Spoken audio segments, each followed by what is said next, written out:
Coming up, say hello to the Debonair Sweepstakes airplane. Flying to Mexico might become more difficult. Some hot new products we found at Summit, and travel across the desert Southwest in a flight of WACO biplanes. AOPA Live this week begins right now.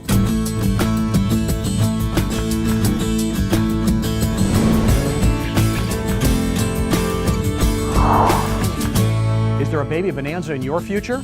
If you're an AOPA member, there may well be. Hello everyone and welcome to AOPA Live this week. I'm Tom Haynes, thanks for watching.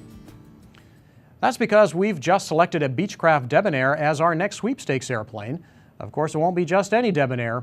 We're going to be doing a lot to it before we give it away. But first we had to find the right one.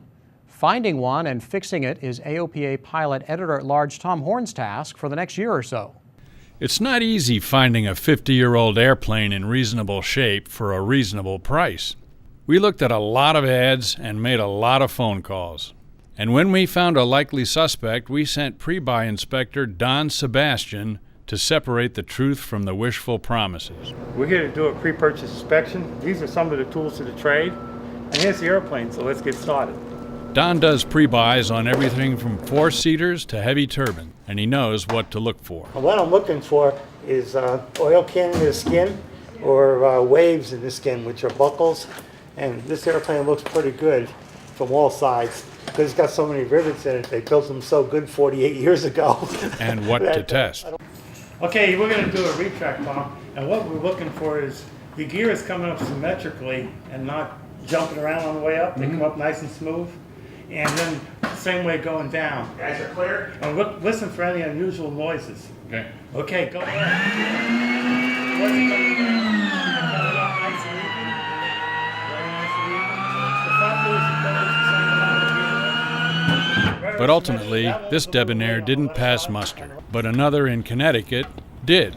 I mean, of all the ones we've looked at, this one's not bad at all. Aircraft broker Adam Marks helped us find this one in Hartford. This is your typical early 60s Debonair instrument panel, cockpit. What's different is he's installed the dual yokes. The standard equipment has the old throw-over yoke, which just is for the pilot side, and then there's a latch here and you can swing it over. He's had the radios upgraded to NARCOs, 70s era NARCOs.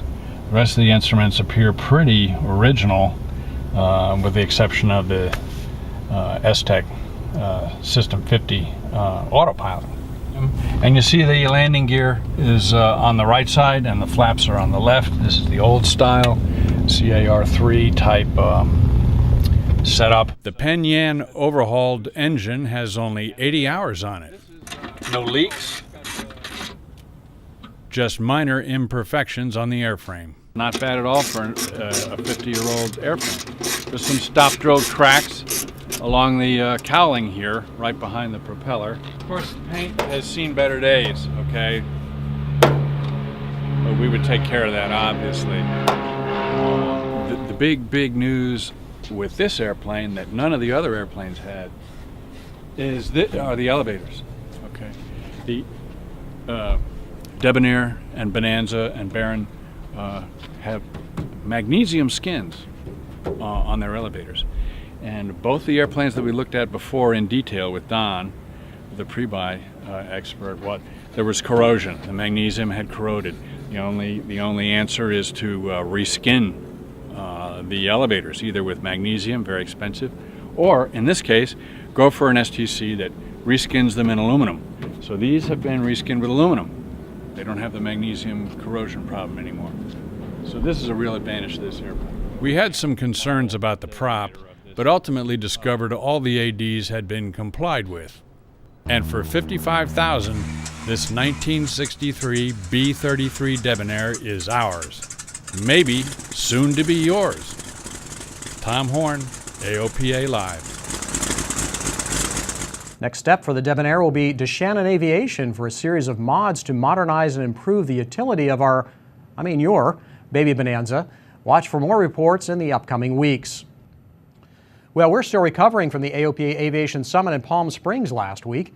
We did 3 special shows and broadcast the Parade of Planes live. You can see all of that at www.aopa.org/thisweek. But there was so much to see and play with that we couldn't cover it all, so we'll be bringing you more on some of the aircraft and products at Summit over the next few weeks. Of course, a big thing was new apps for the iPad. Paul Moses introduces us to a new offering from Bendix King. Well, you know, pilots today are using iPads more than ever in the cockpit, and they're always looking for the latest and greatest when it comes to using them for either navigation, maybe you've got charts in your cockpit that you're now carrying on your iPad, or maybe it's just plain for navigation. And every company's trying to come up with the latest and greatest, and Bendix King has come up with a really new iPad software that's called My Wingman. It's got some features about this that are truly revolutionary and we think are going to make a dramatic difference in the market and a big difference in the lives of pilots, especially since the iPad brings so many things down in terms of costs, etc. When we created My Wingman, we wanted to accomplish two goals, which are usually pretty difficult to do at the same time. One of them is that we wanted to be able to have a lot of information available at the same time for a pilot. Pilots need approach charts, navigation information, look up information about the airport that they're getting, weather, etc. So many things to help them with both situational and positional awareness. And yet they need something easy, that's just intuitive. We created this environment of windowing. We can take the screen and have it either in 3 windows as you see here, 1 screen view, or a 2-window split view. Nice. And that really helps because not only can you do that, of course, but we can take 2 fingers and just drag and drop right back down so you can swap it as well. Right. And at the same time now, we also created these things that we call flight modes. And this follows the story of flight for a pilot. And so from pre-flight to taxi, departure, VFR, IFR en route, approach, or even a personal setting, you just choose a mode, and what that will actually do is change the screen itself, giving you, in this case, a taxi diagram, and it will put the aircraft on top of the taxi diagram, and then information about the airport. And again, if we want better information or more detailed information, we simply drag it down. We have tabs, we can tap and see information close up, whether it's a satellite view or diagram information. Jump to anything from here that we need to. One of the key features of My Wingman is that there's basically no menus. Everything's on the screen. Is that in the lower right-hand corner of the screen, we have our function wheel. Every major window, function, of course, of the application's right here in the function wheel. So whether it's going all the way to the top and having our synthetic vision in this wingman view, flying highway in the sky, switching to charts, moving to weather, moving to fuel pricing on the map, looking at the procedures, the airport diagrams, the airport information we saw, or flight planning. And we even have a G-meter, which is kind of cool because for pilots that are out there and want to, see what really is a 2G turn or a standard turn, or how bad really was that turbulence, and do I need to think about talking to my mechanic when I get home? All of that, we can get a good sense for what the iPad at least is experiencing. Amazing stuff on all those iPads. You can try My Wingman free for 60 days. A VFR subscription is $99. Add in the IFR approach charts and it's $149. And new products to take advantage of the free ADSB weather and traffic broadcasts were also quite popular. I think the hottest thing going is ADSB receivers, and the hottest ADSB receiver is, of course, the Clarity by SageTech. And the reason it's hot is not only because it's a dual channel receiver that gives you traffic, weather, everything, including an excellent internal antenna, but the Clarity comes with an attitude heading reference system, and it facilitates synthetic vision. So here we're running WingX 7 Pro with a synthetic vision display, and the Clarity will display that synthetic vision just like one of those Garmin 1000s that you pay tens of thousands of dollars for. To mount this thing in the airplane is very simple. You just have your iPad in the airplane, no wires. You can put it in this gel pad that comes with it. The gel pad will keep it on the glare shield for you. In the synthetic vision, all you have to do is orient that arrow forward, even if it's just at a canted angle. The Clarity, when it turns on, can figure out which way is up, but it needs a little help figuring out which way is forward. And a big feature that we offer that nobody else has is data burst. And to understand data burst, think about cruising at altitude. Your iPad goes to sleep to save batteries. You open it up to do your descent checklist, and you're looking for that weather at your destination to brief the approach. And this is good for VFR or IFR pilots, but the data that comes in, it takes 15-20 minutes for a full ADSB data cycle. while your iPad is sleeping, the Clarity is buffering that data. So all you have to do is touch the power button and it bursts the last half hour of ADSB data to your iPad, and you can run your descent checklist right then. You have the information you need when you need it. The top-of-the-line Clarity Dual SV is available now for an introductory price of $1,117. Well, a lot of us were glued to our iPads Sunday morning watching history being made. If you missed it, this is the view from Felix Baumgartner as he free falls from 128,100 feet. The Red Bull Stratus jump is the highest jump on record. Early data shows that he may have traveled at speeds of 833 miles per hour on the way down. That's Mach 1.24, meaning he broke the sound barrier in free fall. And on the same day, a legend from years ago recreated the flight that put him in the history books. General Chuck Yeager flew an F-15 faster than the speed of sound 65 years to the minute after he broke the sound barrier in the Bell X-1. You can see he received a hero's welcome back to Nellis Air Force Base in Nevada after that commemorative flight. Coming up after the break, the Flying Club's Facebook group is taking off, and it might become more difficult to fly into Mexico. You're watching AOPA Live this week.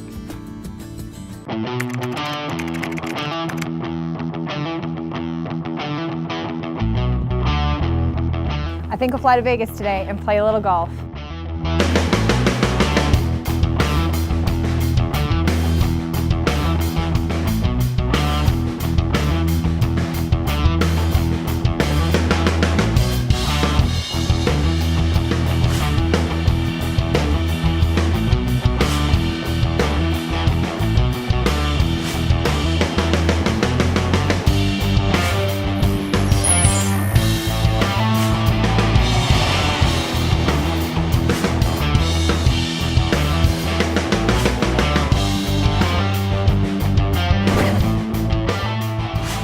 Jefferson's Flight Plan Online helps me play golf in Vegas faster and easier.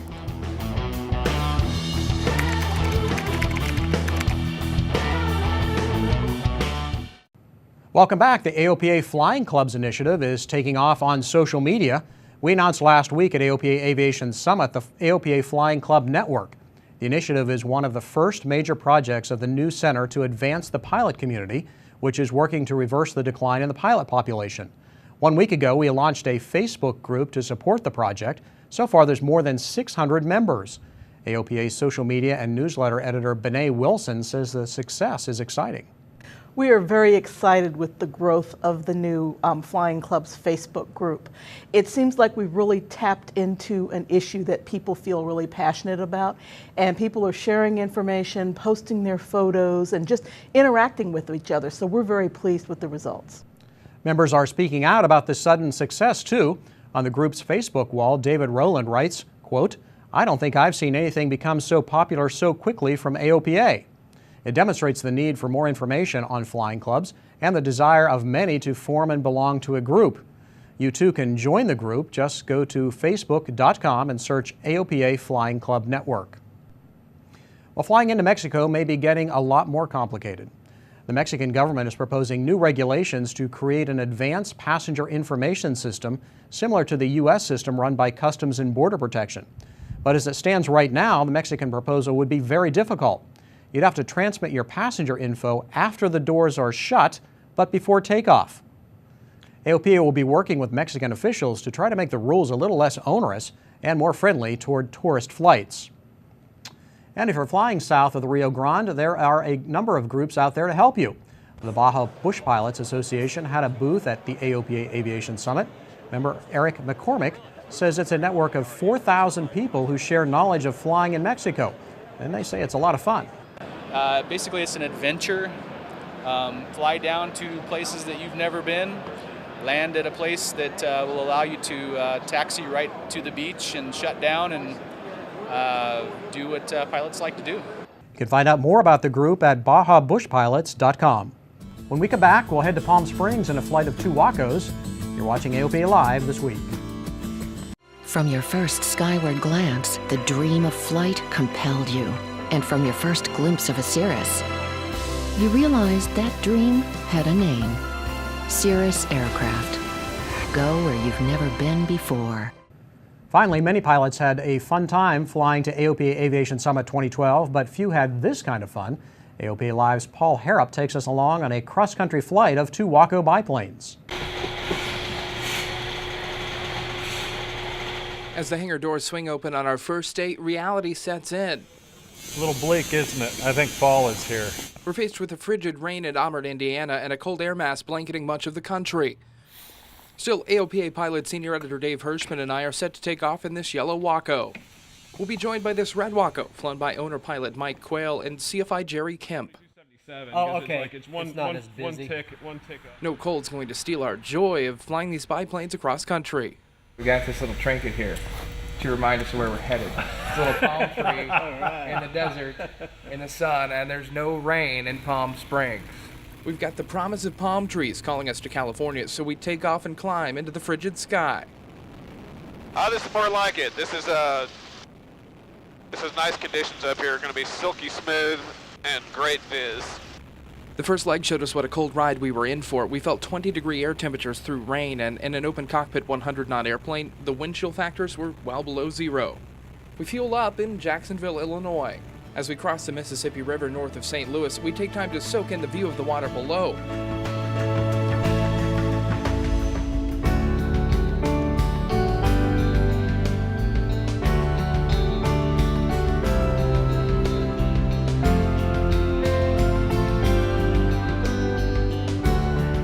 No matter how chilly it is, we're still going to make the most of this flight.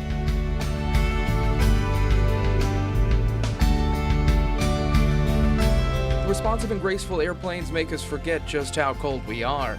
But eventually we get a break. Just south of Kansas City, we pop into the sunlight. The 40-degree outside air temperature is a warm blessing, so we stop for the night at Jabara Airport in Wichita. The next morning, the big chill caught up with us, but we headed southwest and watched the terrain change. We fueled up in Tucumcari, New Mexico before departing to the south. We planned to make it to El Paso, but the weather just wouldn't cooperate. Yeah, we wanted to go further west from here, but sometimes the sky gods just have other plans for us, and when that happens, you can argue a little bit, you can resist some, but after a while it just becomes kind of futile, and you better just do what the conditions dictate, and that's why we're in Carlsbad, New Mexico, because it was fate. We caved in at Cavern City. The next morning, things still didn't look good to cross the Guadalupe Pass. But after another call to flight service, things looked a lot better. All right, and then is there any TAF or any forecast for that area throughout the rest of the morning? We made it through the pass and out of the clouds for good. The desert sun lit our path to Safford, Arizona for some 100 low lead, and with warm, clear skies, we went through mountain passes and valleys, over sagebrush and cacti.